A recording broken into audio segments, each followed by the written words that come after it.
গেল বছরের ৩০ অক্টোবর নেপালের কাঠমান্ডুতে সাফ চ্যাম্পিয়ন হওয়ার উৎসবে মেতেছিলেন বাংলাদেশের নারী ফুটবলাররা। ৩ মাস পেরোতে বৃহস্পতিবার সাবিনা খাতুনদের চোখে অশ্রু।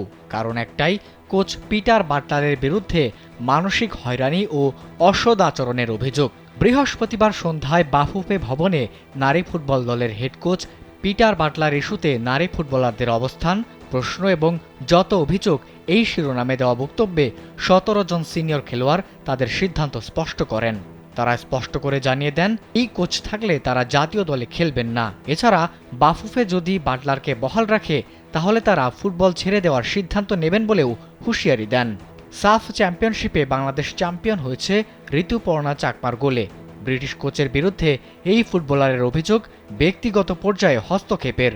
এছাড়া জাতীয় ফুটবল দলের প্রধান গোলরক্ষক রূপনা চাকমা, যিনি আকারে একটু খাটো হলেও পারফরমেন্সে অসাধারণ, কিন্তু ব্রিটিশ কোচ বাটলার রূপনার উচ্চতা নিয়েও কটূক্তি করার অভিযোগ উঠেছে।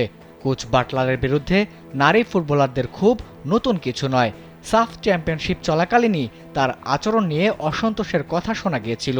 তবে এবার বিষয়টি চূড়ান্ত পর্যায়ে পৌঁছেছে। এখন দেখার বিষয় বাফুফে সভাপতি তাবিত আওয়াল এই বিষয়ে কী সিদ্ধান্ত নেন।